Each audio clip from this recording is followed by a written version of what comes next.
Justice Mazahir के बाद justice Ejazul Ehsan भी मुस्ताफी। इस्तीफा ऐवान सदर को मौसूल।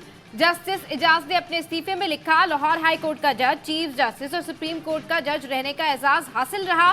बतौर जज मजीद काम करना नहीं चाहता। आर्टिकल 206 की शिक 1 के तहत इस्तीफा दे रहा हूँ। जस्टिस एजाजुल एहसन को सीनियरिटी के हिसाब से अक्टूबर में चीफ जस्टिस ऑफ पाकिस्तान बनना था। जस्टिस एजाज की रिटायरमेंट अगस्त 2025 में होना थी। जस्टिस एजाज ने आज सुप्रीम जुडिशल काउंसिल के इजलास में शिरकत नहीं की। जस्टिस मज़ाहिर नकवी को दिए गए दूसरे शोकॉज नोटिस पर जस्टिस एजाजुल एहसन ने इख्तिलाफी नोट लिखा और शोकॉज वापस लेने का मुतालबा किया था। गुज़िश्ता रोज जस्टिस मज़ाहिर अली अकबर नकवी भी इस्तीफा दे चुके, जो सदर आरिफ अलवी ने मंजूर कर लिया।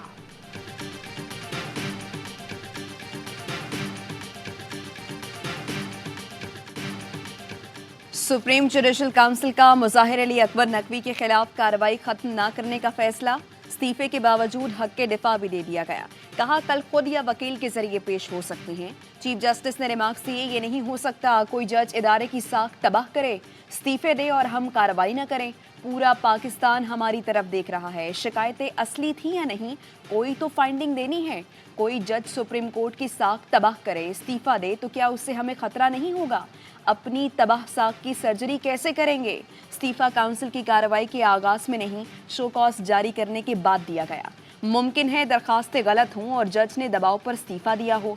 दबाव पर जज के इस्तीफा देने से इदारे की साख को नुकसान पहुंचेगा। जज का कोई दोस्त कार्रवाई के आखिरी दिन बता देता बरतरफी होगी और वो इस्तीफा दे जाए तो क्या होगा? जस्टिस एजाजुल एहसन की अदम शिरकत के बायस जस्टिस मंसूर अली शाह को काउंसिल में शामिल किया गया था।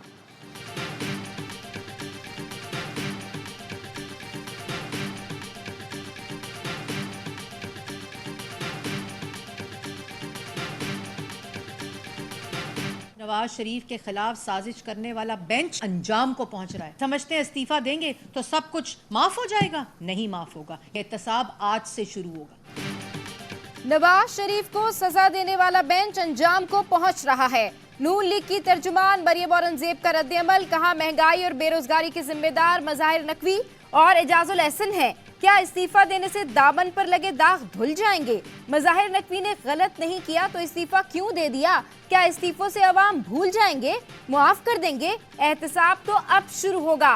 पीटीआई के बैरिस्टर अली जफर ने जस्टिस एजाज के इस्तीफे पर हैरानी का इजहार किया। कहा, इस्तीफा क्यों दिया, वजूहात सामने नहीं आई। जस्टिस एजाजुल एहसन के इस्तीफे के मतन में भी ऐसी कोई बात नहीं। जस्टिस एजाज ने शायद हालात या फिर जाती वजूहात पर इस्तीफा दिया होगा। माजी में ऐसा नहीं देखा कि तकसीम की वजह से किसी ने इस्तीफा दिया हो।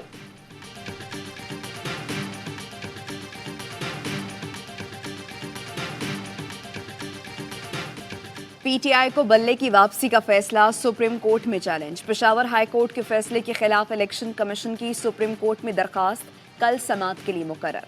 मौक़िफ़ अपनाया, हाई कोर्ट का फैसला आइन और कानून के खिलाफ है। पीटीआई की जानिब से इलेक्शन कमीशन के खिलाफ पेशावर हाई कोर्ट में तौहीन अदालत की दरखास्त समाअत के लिए मुकर्रर। 2 रुकनी बेंच कल दरखास्त सुनेगा। मौक़िफ़ इख्तियार किया गया कि अदालती अहकामात के बावजूद इलेक्शन कमीशन ने पार्टी सर्टिफिकेट वेबसाइट पर शाया नहीं किया। इलेक्शन कमीशन ने वेबसाइट पर आज़ाद उम्मीदवारों की फहरिस्त अपडेट कर दी, बल्ले को आज़ाद उम्मीदवारों की लिस्ट से निकाल दिया।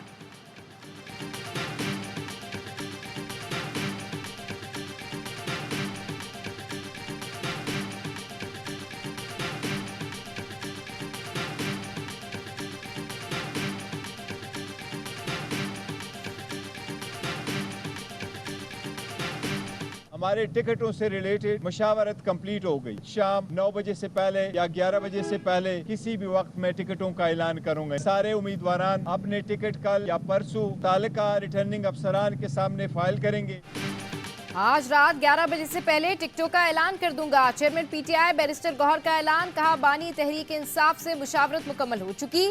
जिसे टिकट ना मिले वो भी पार्टी के फैसले को सपोर्ट करे। आइंदा 3 से 4 रोज में इलेक्शन मुहिम शुरू करेंगे। बोले, सुप्रीम कोर्ट जाना इलेक्शन कमीशन का हक है। कमीशन को हाई कोर्ट ऑर्डर की कॉपी जमा करा दी है। इस्तदाहे पहले ही देर हो चुकी। जल्द अज जल्द बल्ले का निशान अलॉट करें। इलेक्शन कमीशन की जिम्मेदारी है कि इंतखाबात शफाफ कराएं।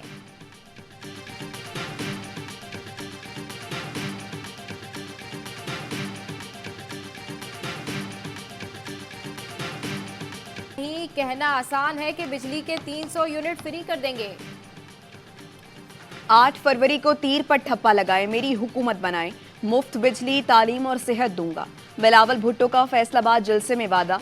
कहा नौजवान वोट जाया मत करें, कोई भी हमें डरा नहीं सकता, दुनिया को दिखाएंगे पंजाब का भुट्टो जिंदा है। कोई जेल से बचे तो कोई बाहर निकलने के लिए इलेक्शन लड़ रहा है। हम आवाम के लिए इलेक्शन लड़ रहे हैं। पंजाब के सियासतदान जब भी बीमार होते हैं इलाज के लिए लंदन जाते हैं। अब आप मेरी हुकूमत बनाएं तो इन सियासतदान को दूर नहीं जाना पड़ेगा, इनके लिए दिल के इलाज का बंदोबस्त कर लेंगे।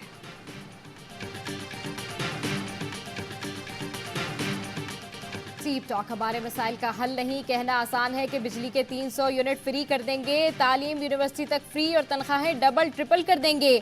मंशूर हकीकत पसंदाना होना चाहिए, ऐसे वादे ना किए जाएं जिन पर अमल दरामद नामुमकिन हो। निगरां वज़ीर इत्तलात मुर्तज़ा सोलंकी का नाम लिए बगैर सियासी मंशूर पर तनकीद। इस्लामाबाद में सेमिनार से खिताब करते हुए वाज़ेह किया आम इंतखाबात 8 फरवरी को ही होंगे। निगरां हुकूमत इलेक्शन कमीशन के पीछे खड़ी है, सिक्योरिटी समेत तमाम जरूरियात पूरी की जाएंगी। फैसल करीम कुंडी का मुर्तज़ा सोलंकी को जवाब। कहा मुर्तज़ा सोलंकी निगरां वज़ीर इत्तलात हैं या किसी पार्टी के सेक्रेटरी इत्तलात। इलेक्शन कमीशन सियासी बयानबाजी का नोटिस ले। बिलावल के मंशूर से तकलीफ मुखालफीन को और इजहार निगरां वजीर कर रहा है। जुल्फिकार भुट्टो और उनके जानशीन जो वादे करते हैं वो पूरे करते हैं। पीपल्स पार्टी इक्तदार में आती है तो मुल्क के खजाने में भी बरकत आती है।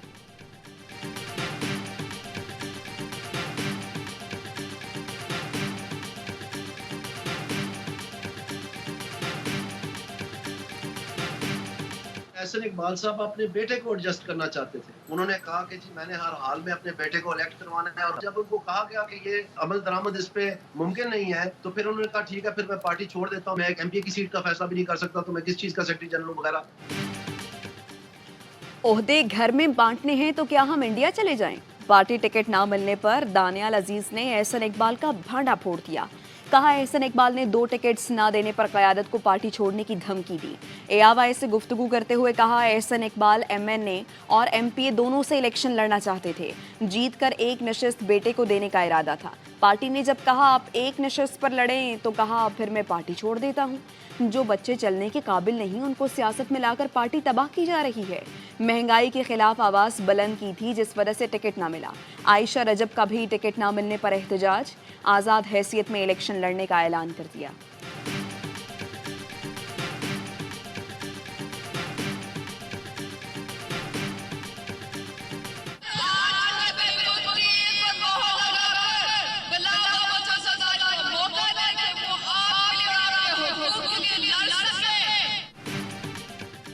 हल्का एने 209 शाजिया मरी की इंतखाबी मुहिम। आसफा भुट्टो की सांगड़ जिले में रैली का आगाज कंडियाल से हुआ। मुख्तलिफ जगहों पर आसफा भुट्टो का पुरतपाक इस्तकबाल किया गया।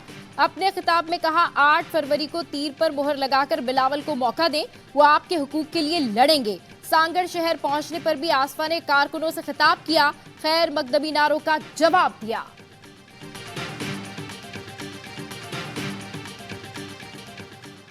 साइफर केस में इन कैमरा ट्रायल का फैसला कलअदम करार। इस्लामाबाद हाई कोर्ट ने खुसूसी अदालत का 14 दिसंबर का हुक्म कलअदम करार दे दिया।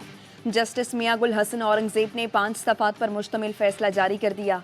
फैसले में कहा गया 14 दिसंबर के बाद की साइफर की तमाम कार्रवाई गैर कानूनी है। ऑफिशियल सीक्रेट एक्ट के तहत कायम खुसूसी अदालत ने 14 दिसंबर को इन कैमरा कार्रवाई का हुक्म जारी किया था। 9 मई के 12 मुकदमात की अडयाला जेल में समात। इंसदाद दहशतगर्दी अदालत ने पुलिस की जिस्मानी रिमांड की इस्तदा खारिज कर दी। बानी पीटीआई को 14 रोज़ा जुडिशल रिमांड पर जेल भेज दिया। तोशाखाना रेफरेंस में 4 गवाहों के बयानात कलमबंद कर लिए गए।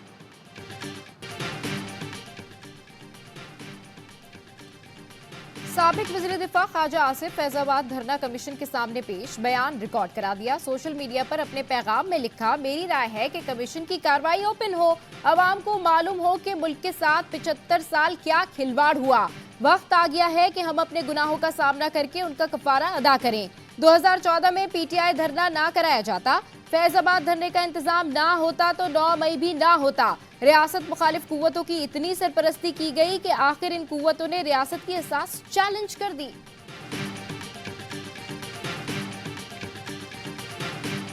शहीद अरशद शरीफ के खिलाफ दर्ज मुकदमात की तफसीलात फराहम करने का केस। इस्लामाबाद हाई कोर्ट ने अरशद शरीफ की दरख्वास्त शहादत के बायस गैर मौसर करार दे दी। जस्टिस मोहसिन अख्तर कयानी ने रिमार्क्स दिए, क्या 25 करोड़ अवाम ने इंटरव्यू के अल्फाज सुने तो 25 करोड़ मुकदमात दर्ज होंगे। इस तरह मुल्क भर में मुकदमात का इंदराज मजाक है, ये इख्तियारात से तजावुज़ है। यही करना था तो पहले शख्सी आज़ादी ना देते। स्टेट को ऐसे काम करने ही नहीं चाहिए कि लोग उस पर ट्वीट करें या बोलें। यहाँ इदारे लोगों को अगवा कर रही हैं, कोई पूछने वाला नहीं है। हुकूमत वजाहत दे, एक इशू पर मुतअद्दिद FIR कैसे दर्ज हुई।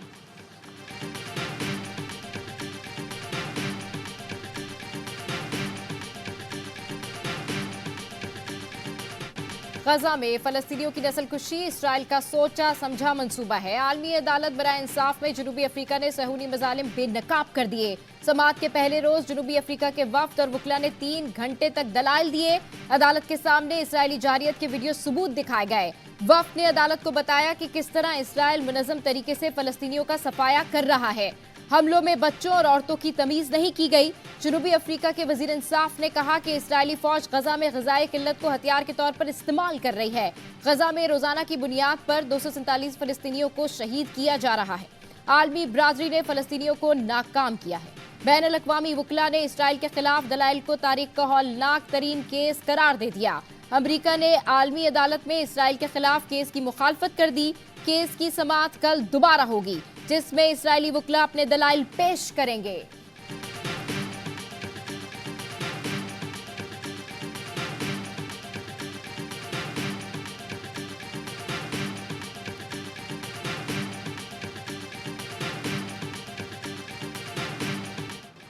आलमी अदालत इंसाफ में इसराइल के गजा में जंगी जराइम के खिलाफ जनूबी अफ्रीका की दरख्वास्त पर समाअत। दी हेग में अदालत के बाहर फलस्तीनियों के हक में बड़ा मुजाहरा। फजा फलस्तीनियों की नस्लकुशी बंद करो और अस्पतालों पर बमबारी बंद करो के नारों से गूंजती रही। मुजाहिरीन ने इजरायली मजालिम की शदीद मजम्मत की। पाक फौज है तो हम हैं, हमारे इदारे हैं तो हम हैं, अगर वो नहीं है तो हम नहीं। पाकिस्तान फौज और इदारे हैं तो हम हैं, अगर ये नहीं तो हम कुछ भी नहीं। जमाल रईसानी कहते हैं, कौम दुश्मन की साजिश को भांप चुकी। जस्टिस एंड सिक्योरिटी हमारा पहला मुतालबा है। जिन तंजीमों की निशानदेही की गई, इन पर एक कमीशन बनाया जाए। अदालतें उन्हें कटहरे में खड़ा करके हमें इंसाफ दें। शोहदा की फैमिली के लिए फलाह बहबूद का काम किया जाए, उन्हें मखसूस कोटा दिया जाए।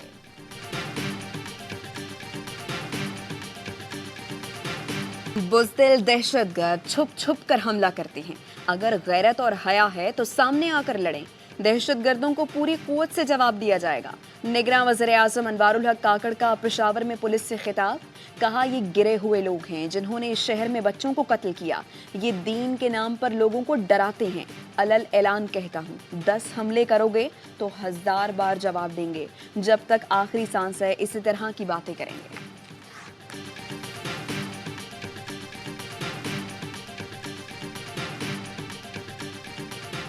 22 DITs के बावजूद भी गुमशुदा शहरियों का सुराग नहीं लगाया गया। सिंध हाई कोर्ट तफ्तीशी अफसरान पर बरहम। गुमशुदा शहरियों की तलाश जारी रखने और बाजियाबी के लिए तस्वीर सोशल मीडिया पर जारी करने की हिदायत कर दी। जदीद टेक्नोलॉजी और मॉडर्न डिवाइसेस का इस्तेमाल करने की भी हिदायत। SP इन्वेस्टिगेशन से आइंदा समाअत पर पेशरफ रिपोर्ट तलब कर ली। समाअत 8 फरवरी तक मुलतवी।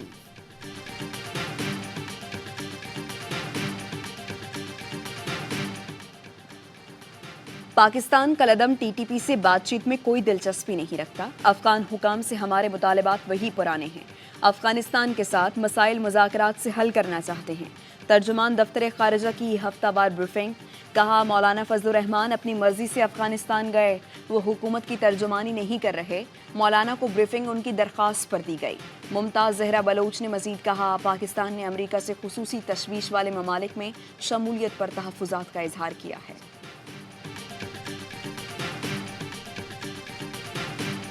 खैबर पख्तूनख्वा, पंजाब और आज़ाद कश्मीर में ज़लज़ले के शदीद झटके। स्वात, दीर, स्वाबी, कोहाट, एबटाबाद, पेशावर, बरदान, चित्राल, इस्लामाबाद, लाहौर, सरगोदा और मुजफ्फराबाद में जमीन लरज उठी। लोग खौफजदा होकर घरों और दफातर से बाहर निकल आए। ज़लज़ला पैमा मरकज के मुताबिक रेक्टर स्केल पर ज़लज़ले की शिद्दत 6 रिकॉर्ड की गई। मरकज हिंदू का रीजन, गहराई 213 किलोमीटर थी। चिरंगी टाउन में ताजिर के घर में डकैती में मुलव्वस 2 मुल्जिमान की जमानत मंजूर। मुल्जिमान इजहार सत्तार को 1-1 लाख रुपए की जमानती मुचलके जमा कराने का हुक्म। अदालत ने रिमार्क्स दिए। डीएसपी उमैर की भी जमानत हो चुकी। मुद्दई मुकदमा ताजिर शाकिर की अदालत में पेश नहीं हुए।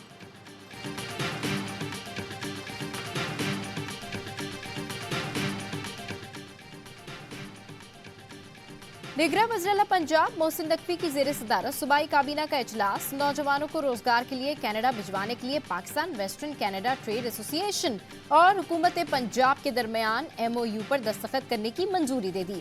अस्पतालों की तामीर और मुरम्मत के सबसे बड़े पैकेज और कैंसर के मरीजों के लिए मुफ्त अद्वियात की फराहमी के प्रोग्राम में तोसी की भी मंजूरी दी गई। भल सफाई मुहिम KP और बलूचिस्तान के लिए गंदम मुख्तस करने की दरखास्त की मंजूरी दे दी।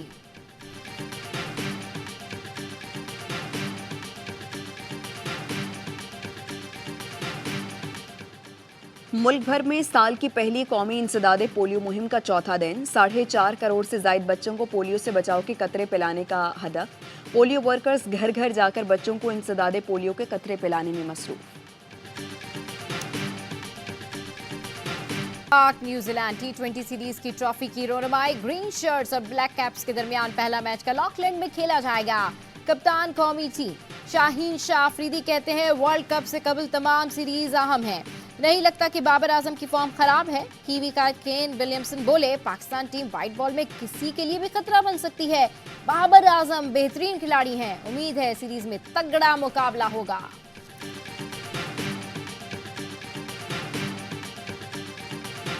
पहले तो हम खुद अगर बॉलिंग कर रहे थे ना तो हम खुद बोर्ड को देख रहे थे कि यार ये सच में हम यही हैं, पता ही नहीं चल रहा था। जो बॉडी शुरू से बॉलिंग कर रही है और वो इतना जोर लगा के 132-33 पे आती है तो हम खुद ही हैरान है कि यार क्या उन पहले से कोई डिसाइड हुआ है कि क्या कि इसी पैसे ज्यादा नहीं होगा।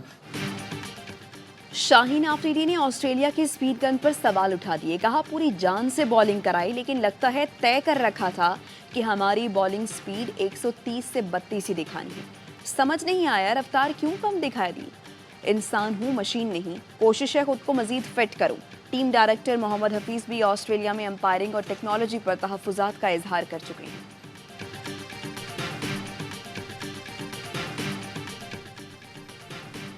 बाबर आजम को ऑस्ट्रेलिया से बड़ी offer. Cricket Victoria star batter से तवील मुआहदे का ख्वाहिशमंद। बिग बैश लीग और स्टेट क्रिकेट खेलने की पेशकश कर दी। जराए का कहना है दौरे ऑस्ट्रेलिया में बाबर आजम और क्रिकेट विक्टोरिया के ओहदेदारों की मुलाकात हुई जिसमें बाबर को मेलबर्न स्टार्स यानी गेट्स की जानिब से ओपनिंग की ऑफर की गई। साबिक कप्तान ने मशरूत आमादगी जाहिर कर दी। हतमी फैसला सितंबर से जनवरी के दरमियान मसरूफियत देखकर करेंगे।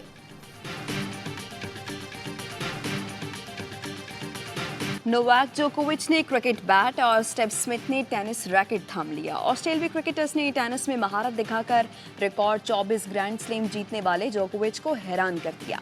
ऑस्ट्रेलियन ओपन से पहले इवेंट में सब टेनिस स्टार ने क्रिकेट खेलने की कोशिश की मगर नाकाम रहे। फिर रैकेट से बॉल को शायकीन के दरमियान फेंककर खूब दाद वसूल की। जोकोविच ने मिडल रनिंग, बास्केटबॉल और व्हीलचेयर टेनिस भी खेली।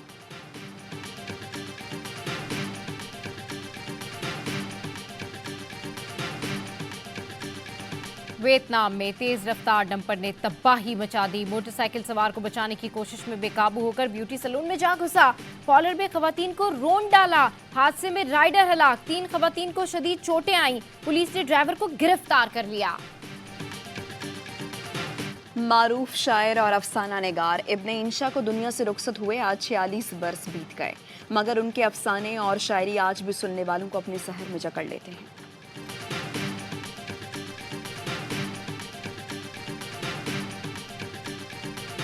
कहीं बर्फबारी तो कहीं यकबस्ता हवाओं से शहरी ठिठुरने लगे। सबसे ज्यादा सर्दी स्कर्दू में दर्जा हरारत -10 डिग्री पर बरकरार।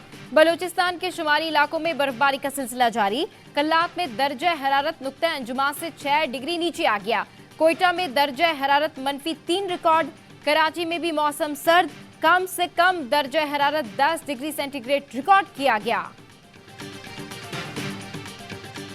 और रूसी दारुल हुकूमत मॉस्को बर्फानी तूफान की जद में हर तरफ सफेदी छा गई। सड़कों पर बर्फ के ढेर जमा। 30 सेंटीमीटर बर्फ पड़ने से दर्जा हरारत -12 तक गिर गया। शहरी इंतजामिया रास्ते साफ करने में मसरूफ है।